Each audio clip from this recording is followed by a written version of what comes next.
नमस्कार दोस्तों। तो हमारी आज की कहानी है परमात्मा हर जगह मौजूद है। एक प्रसिद्ध साध्वी हुई है। जवानी में वह बहुत ही खूबसूरत थी। एक बार चोर उसे उठाकर ले गए और एक वेश्या के कोठे पर ले जाकर उसे बेच दिया। अब उसे वही कार्य करना था जो वहाँ की बाकी औरतें करती थी। इस नए घर में पहली रात को उसके पास एक आदमी लाया गया। उसने तुरंत बातचीत शुरू कर दी। आप जैसे भले आदमी को देखकर मेरा दिल बहुत खुश है। वह बोली, आप सामने पड़ी कुर्सी पर बैठ जाएं। मैं थोड़ी देर परमात्मा की याद में बैठ लूं। अगर आप चाहें तो आप भी परमात्मा की याद में बैठ जाएं। यह सुनकर उस नौजवान की हैरानी की कोई हद न रही। वह भी उस औरत के साथ धरती पर ही बैठ गया। फिर वह उठी और बोली, मुझे विश्वास है कि अगर मैं आपको याद दिला दूं कि एक दिन हम सबको मरना है तो आप बुरा नहीं मानेंगे। आप यह भी भली भांति समझ लें कि जो पाप करने का आपके मन में चाह है वह आपको नर्क की आग में धकेल देगा। जब आप स्वयं ही फैसला कर लें कि आप यह पाप करके नर्क की आग में कूदना चाहते हैं या इससे बचना चाहते हैं। यह सुनकर नौजवान हक्का बक्का रह गया। उसने संभल कर कहा, ऐ पवित्र औरत, तुमने जो मेरी आंखें खोल दी, जो अभी तक पाप के भयंकर नतीजे की तरफ से बंद थी, मैं वचन देता हूँ कि फिर कभी कोठे की तरफ कदम नहीं बढ़ाऊंगा। हर रोज नए आदमी उस औरत के पास भेजे जाते। पहले दिन आए नौजवान की तरह उन सब की जिंदगी भी पलटती गई। उस कोठे के मालिक को बहुत हैरानी हुई कि इतनी खूबसूरत और नौजवान औरत है और एक बार आया ग्राहक दोबारा उसके पास जाने के लिए नहीं आता, जबकि लोग ऐसी सुंदर लड़कियों के दीवाने होकर उसके इर्द गिर्द घूमते हैं। यह राज जानने के लिए उसने एक रात अपनी पत्नी को ऐसी जगह छुपाकर बिठा दिया जहां से वह उस औरत के कमरे के अंदर सब कुछ देख सकती थी। वह यह जानना चाहता था कि जब कोई आदमी उस औरत के पास भेजा जाता है तो वह उसके साथ कैसे पेश आती है।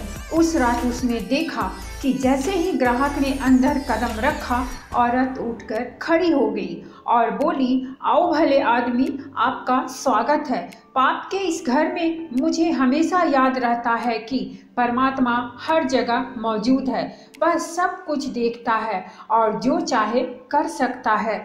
आपका इस बारे में क्या ख्याल है? यह सुनकर वह आदमी हक्का बक्का रह गया और उसे कुछ समझ न आया कि क्या करे क्या कहे। आखिर वह कुछ हिचकिचाते हुए बोला, हाँ पंडित, और मौलवी भी कुछ ऐसा ही कहते हैं। वह कहती चली गई, यहाँ पाप से घिरे इस घर में मैं कभी नहीं भूलती कि परमात्मा सब पाप देखता है और पूरा न्याय भी करता है। वह हर इंसान को उसके पापों की सजा जरूर देता है। जो लोग यहाँ आकर पाप करते हैं उसकी सजा पाते हैं। उन्हें अनगिनत दुख और मुसीबतें झेलनी पड़ती है।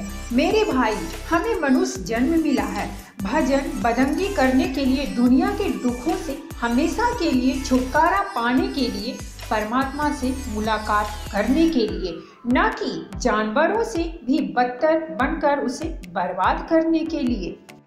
पहले आए लोगों की तरह इस आदमी को भी उस औरत की बातों में छुपी सच्चाई का एहसास हो गया। उसे जिंदगी में पहली बार महसूस हुआ कि वह कितने घोर पाप करता रहा है और आज फिर करने जा रहा था। वह फूट फूट कर रोने लगा और औरत के पांव पर गिरकर क्षमा मांगने लगा। औरत के शब्द इतने सहज, निष्कपट और दिल को छू लेने वाले थे कि उस कोठे के मालिक की पत्नी भी बाहर आकर अपनी पापों का पश्चाताप करने लगी।